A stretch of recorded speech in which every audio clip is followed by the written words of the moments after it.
Halo, Assalamualaikum warahmatullahi wabarakatuh. Selamat datang di channel saya Sobat Kreatif, di channel Sinar Hadi Wijaya, di mana channel ini akan membahas mengenai pembuatan website, social media marketing, search engine optimization, dan juga akan membahas mengenai tips-tips digital marketing untuk Anda. Anda sekarang melihat video kedua dari seri pembuatan website yang saya adakan di kelas Raja Kreatif level 2. Apabila Anda belum melihat video yang pertama, Anda bisa melihat video pertama pada link di atas. Nah, untuk video yang kedua ini saya akan jauh lebih dalam membahas mengenai 3 buah pondasi di dalam pembuatan website.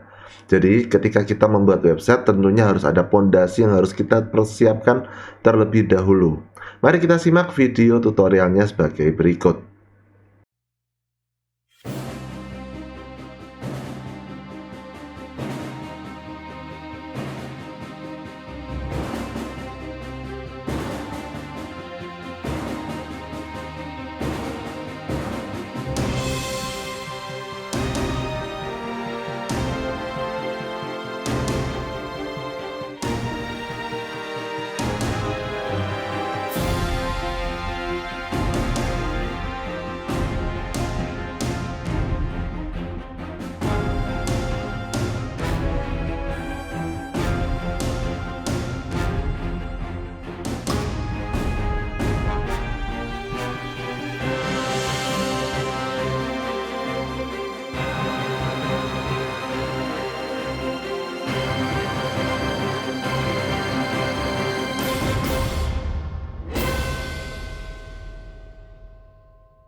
Baik, setelah Anda mempelajari video sebelumnya, sekarang kita akan mempelajari mengenai pondasi website. Yang pertama, jadi kalau kita kenapa kita membutuhkan sebuah pondasi website? Karena simple, website itu kita anggap adalah sebuah bangunan. Kita anggap sebuah toko online kita. Otomatis kalau kita ada bangunan dan ada toko, nah kita butuh sebuah pondasi yang kuat untuk membentuk sebuah website tersebut. Yang pertama adalah domain. Domain itu adalah alamat kita mengakses website kita. Kemudian yang kedua tentunya harus ada yang namanya hosting. Hosting itu adalah lokasi penyimpanan data kita di internet. Kemudian yang ketiga kita membutuhkan CMS, yaitu pondasi atau misalnya web builder, di mana kita sendiri akan mendesain website kita akan membangun website kita sesuai dengan tujuan dari pembuatan website kita buat nantinya. Nah, kalau kita bicara mengenai domain, hosting, dan CMS, cara mengingatnya bagaimana? Cara mengingatnya sangat mudah. Kita anggap website itu adalah sebuah bangunan virtual. Kita anggap dia adalah sebuah bangunan kantor. Otomatis butuh yang namanya alamat. Jadi, alamat itulah yang disebut dengan domain. Kemudian ketika kita sudah dapat alamatnya, di situ ada tanah. Tanahnya seluas apa, kemudian tanahnya itu teksturnya bagaimana, keadaannya bagaimana, itulah yang disebut dengan hosting. Jadi hosting itu adalah Anda nantinya akan menyimpan data-data, foto, video, teks, database, itu nanti semuanya akan disimpan di dalam hosting Anda. Sedangkan yang ketiga CMS, Anda sudah punya alamat, Anda sudah punya tanah. Selanjutnya adalah Anda perlu membangun website Anda dengan kontraktor-kontraktor Anda. Jadi kita akan belajar nantinya dengan CMS ini kita akan membuat sebuah website. Baik, yang pertama adalah domain. Jadi kalau kita bicara domain, domain itu apa? Domain itu tadi adalah alamat kita mengakses website kita.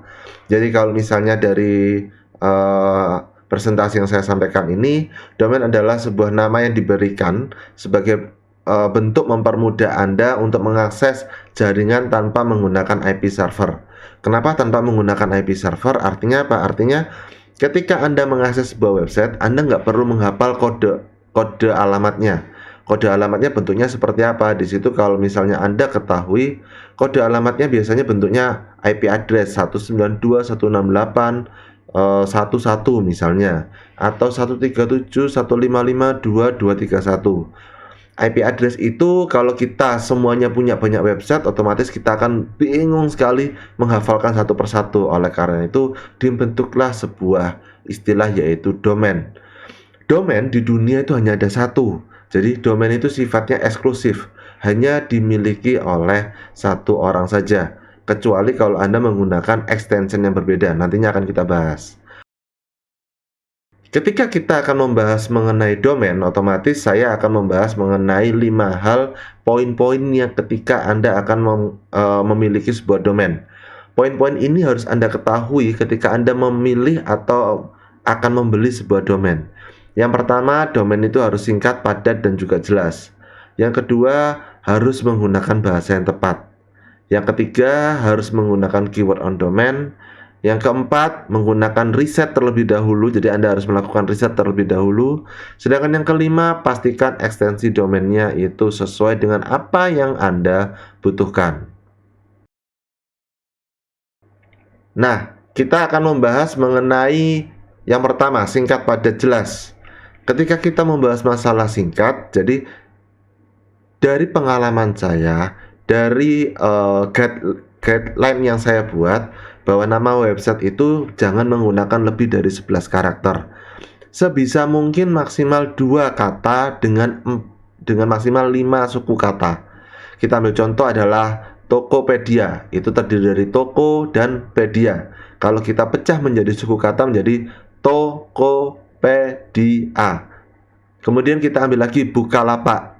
Nah, Bukalapak terdiri dari 2 suku kata, yaitu buka dan lapak. 2 kata, yaitu buka dan lapak, dengan 4 suku kata, yaitu buka lapak.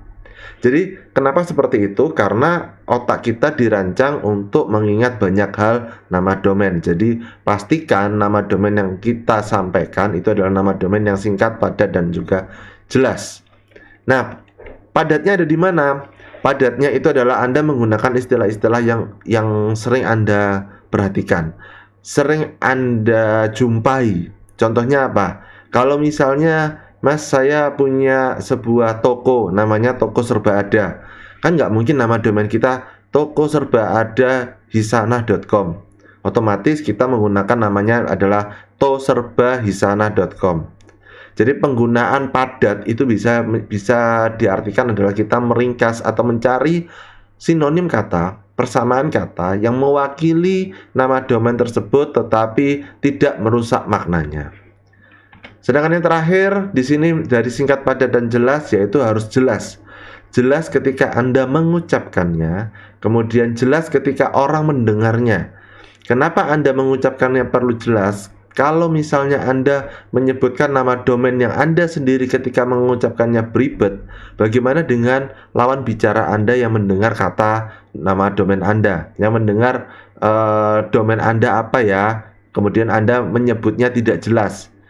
Begitu pula ketika orang mendengarnya tidak jelas, ketika mau mengetik, maka mereka akan juga kesulitan tadi namanya apa ya. Ataupun kalau kita sebut tiket, nah tiket itu tulisannya kalau ada 2 versi. Kalau kita bicara dari sisi bahasa Inggris, tulisannya adalah TICKET. Kalau kita bicara dari bahasa Indonesia, tulisannya adalah TIKET. Jadi pastikan Anda pengucapannya jelas, seperti itu. Kemudian yang ketiga, kita membahas mengenai penggunaan bahasa yang tepat. Jadi penggunaan bahasa yang tepat ini disesuaikan dengan target dari pengunjung website Anda. Kalau misalnya pengunjung website Anda adalah orang luar negeri, maka gunakan bahasa nasional mereka. Tapi kalau website Anda adalah orang Indonesia, pergunakan bahasa Indonesia yang baik. Jadi ketika Anda memilih nama domain, pastikan nama domain tersebut adalah menggunakan bahasa yang sesuai dengan target pasar Anda. Ketika Anda menggunakan bahasanya pun, pastikan pula bahasa tersebut menggunakan ejaan yang benar. Jadi jangan sampai Anda menggunakan bahasa Inggris tetapi penulisannya salah, seperti itu. Kemudian kita akan lanjut yang selanjutnya, yaitu keyword on domain. Jadi nama domain itu harus disesuaikan dengan bisnis Anda masing-masing. Saya mengkategorikannya menjadi 4, yaitu bisnis produk, media toko, edukasi kesehatan, dan yang terakhir adalah layanan. Jadi masing-masing tipe bisnis ini mempunyai treatment yang berbeda-beda. Kita ambil contoh bisnis produk. Kalau bisnis produk biasanya yang menjadi utama nama domain itu adalah nama brandingnya dia, nama dari produk yang akan dia jual. Kemudian kalau kita bicara media atau toko, biasanya adalah nama medianya. Kita ambil contoh kalau TV, belakangnya nama domainnya mesti ada TV-nya. Trans TV, kemudian Trans TV, banyak sekali, Antv, Antv. Kalau Antv itu saya Antv apa Antv. Nah, itu bisa Anda pergunakan itu. Kemudian kalau misalnya edukasi atau kesehatan, pastikan nama domainnya itu adalah nama domain sesuai dengan jenjang atau levelnya. Apa itu jenjang atau levelnya? Misalnya kalau edukasi itu ada TK, SD, SMP, SMA. Kemudian kalau kesehatan ada puskesmas, klinik, rumah sakit. Jadi pastikan nama domainnya itu sesuai dengan bisnis yang terjadi. Kemudian untuk layanan ini paling sering dicari orang. Misalnya ketika kita mencari jasa penerjemah Jakarta, otomatis salah satu nama domain yang paling sering muncul di atas adalah jasa penerjemah Jakarta.com. Jasa pijat refleksi Surabaya itu pun juga menjadi sebuah nama domain yang memang paling banyak dicari. Jadi bukan nama usahanya, tetapi kita bisa mempergunakan nama jasanya untuk menentukan nama domain kita. Nah, untuk nomor 4 ini adalah additional atau tambahan, yaitu ini selalu saya lakukan ketika saya akan melakukan mencari riset nama domain. Jadi saya cari akun Gmailnya, apakah nama domain akun Gmailnya udah dipakai. Kemudian saya cari di Facebook dan juga Instagram, apakah slash username-nya itu sudah ada yang pakai. Misalnya ketika saya mempergunakan nama Sinar Hadiwijaya, otomatis saya cari di Facebook, saya cari di Instagram, apakah nama username dari Facebook dan Instagram itu sudah ada yang pakai. Sama halnya ketika saya menggunakan Twitter. Jadi apakah nama domain itu saya cari namanya aja tanpa ekstensi, di dalam Twitter sudah ada yang pakai. Tujuannya apa? Tujuannya adalah untuk marketing. Tujuannya apa? Tujuannya untuk branding. Tujuannya apa? Tujuannya agar ketika Anda melakukan sebuah bisnis, ketika Anda mempromosikan, maka branding dari semua sosial media akan support kepada website Anda. Nah, yang terakhir adalah Anda harus mengenali nama-nama domain yang ada di Indonesia. Sebenarnya ada dua, yaitu ada yang TLD Domain Trending dan yang kedua adalah TLD Domain Indonesia. Apa itu TLD Domain Internasional atau yang trending? Itu biasanya nama-nama domain yang sering dipergunakan. Contohnya .com, itu artinya .komersial, biasanya dipergunakan untuk berjualan produk. Kemudian .net itu biasanya dipergunakan untuk pengguna jasa atau penyedia jasa networking. .org biasanya dipergunakan untuk .org dipergunakan untuk organisasi. Seperti itu. Itu adalah top level domain untuk trending di internasional. Nah, di Indonesia sendiri sudah ada beberapa level domain, atau Indonesia sudah memiliki domain-domain utama. Contohnya adalah .id. Itu adalah domain universal. Kemudian .go.id untuk pemerintah. Kemudian .co.id itu untuk corporate. .or.id itu untuk organisasi. .desa.id itu untuk website desa. Jadi nama-nama domain ini sudah dikelola oleh, kalau di Indonesia dikelola oleh Pandi, yaitu pengelola nama domain Indonesia. Oke, kemudian kita akan lanjut ke hosting. Nah, hosting itu apa? Seperti yang saya sampaikan tadi, hosting itu adalah tempat menyimpan file Anda. Jadi seluruh data, baik foto, video, database, apapun itu, bahkan keylog itu adalah aktivitas siapa yang mengetik, siapa yang login, itu semuanya tersimpan di database. Dan database itu ada sebuah panel, ada beberapa panel. Yang paling umum dipergunakan adalah cPanel. Jadi cPanel ini umum dipergunakan untuk Anda yang ingin mengotak-atik database di dalam website Anda. Kemudian yang terakhir dari 3 pondasi pembuatan website itu adalah CMS. Apa sih CMS itu? CMS itu adalah Content Management System. Jadi sebuah software atau perangkat lunak yang dipergunakan untuk menambahkan, memanipulasi ataupun mengedit sebuah isi dari situs website. Perlu Anda ketahui bahwasanya ketika saya melakukan pelatihan atau ketika saya memberikan informasi kepada Anda untuk pembuatan website, saya mempergunakan CMS WordPress karena CMS WordPress merupakan CMS yang paling banyak dipergunakan di Indonesia dan juga di dunia. Nah, kenapa saya mempergunakan CMS WordPress? Seperti yang Anda lihat, presidenri.go.id, webhost.gov, tokopedia.com/blog. Nah, bahkan ada banyak sekali website yang bisa Anda lihat di wordpress.org/showcase yang menggunakan WordPress sebagai pondasi pembuatan websitenya. Jadi jangan khawatir mengenai keamanan, jangan khawatir mengenai fitur. Semua developer WordPress, bahkan di Indonesia pun sudah berkembang developer WordPress, baik itu developer plugin, kemudian developer tema, kemudian banyak kontributor dari community, baik itu community untuk bahasanya, untuk community meetupnya. Jadi di Indonesia komunitas WordPress sudah sangat berkembang sama sekali. Baik, itulah tadi 3 pondasi ketika kita akan melakukan pembuatan website.